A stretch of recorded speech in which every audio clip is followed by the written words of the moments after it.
सास का घूंघट पार्ट 4। अब तक हमने देखा कि देविका के ससुराल के आदमी औरतों को घर के अंदर नहीं आने दे रहे हैं।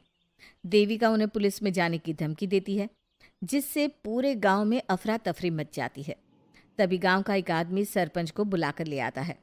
सरपंच उनके घर के बाहर का नज़ारा देखकर कहते हैं, जोगिंदर जी, ये आपके घर की औरतों ने कैसा हंगामा मचा रखा है। आपका घर तो संस्कारों की मिसाल था, लेकिन ये मैं क्या देख रहा हूँ। आपके घर की किसी औरत ने घूंघट नहीं कर रखा। अब सरपंच जी, हमारे घर की औरतों को इस देविका ने बहकाया है।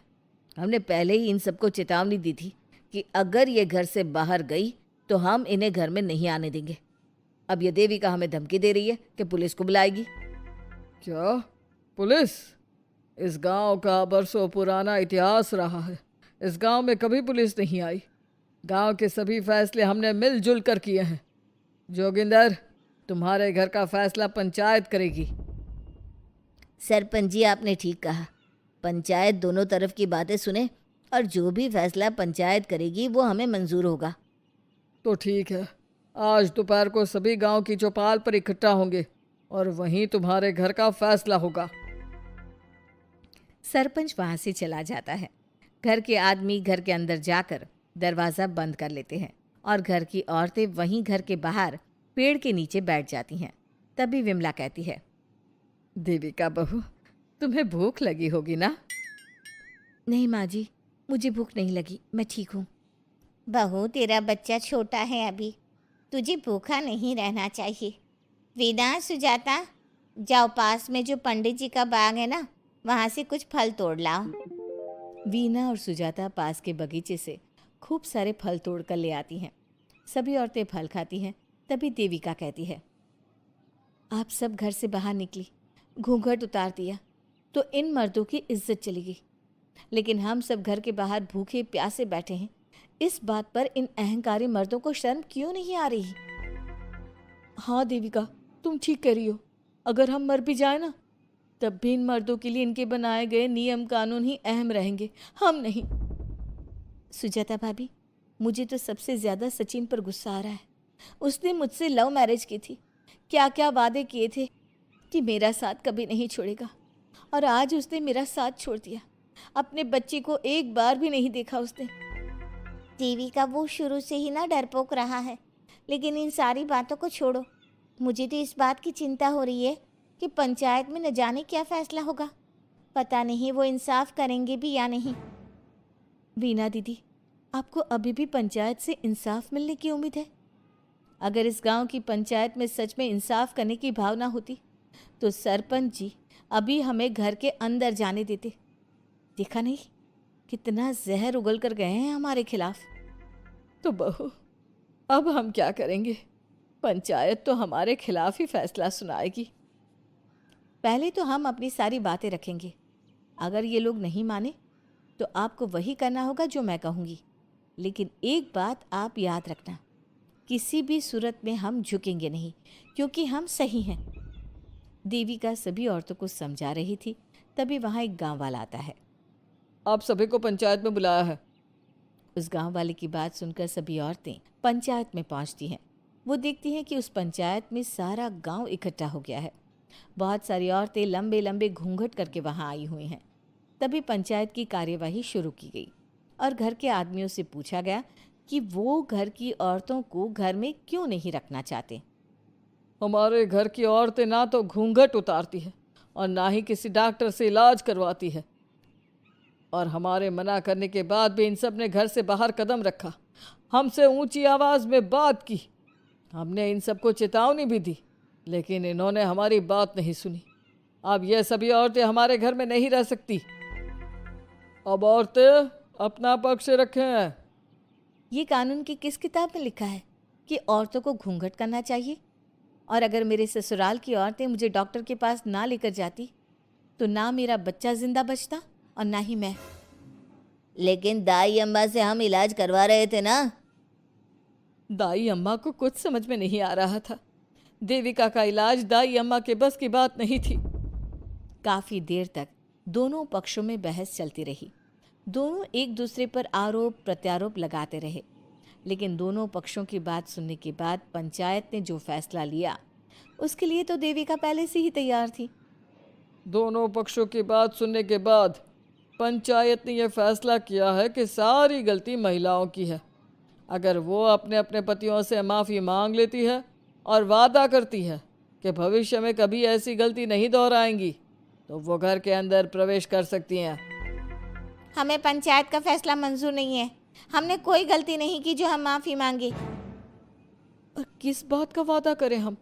हमने देविका की जान बचाई है, तो आप हमसे भविष्य में किसी की जान ना बचाने का वादा ले रहे हैं क्या?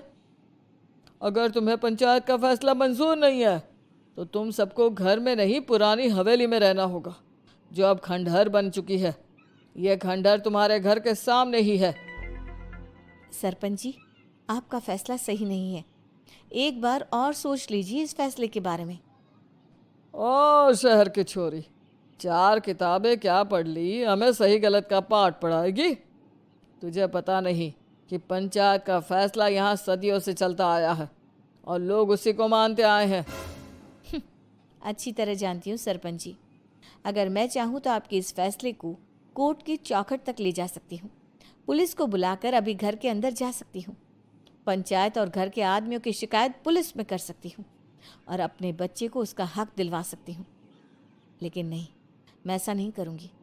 मैं उसी खंडहर में रहूँगी और इस गांव के आदमियों को दिखा दूंगी कि औरत खंडहर को भी महल बना सकती है, और वो भी बिना किसी आदमी की मदद के। सारे गांव की औरतें देविका की बातें सुनकर हैरान हो जाती है। उनका जीवन घूंघट और घर के 4 दीवारी के बीच में ही था। कोई औरत अपने हक के लिए पंचायत से भी टकरा सकती है, ये बात उन्होंने पहली बार सुनी थी। अब देविका घर की औरतों के साथ खंडहर में चली जाती है।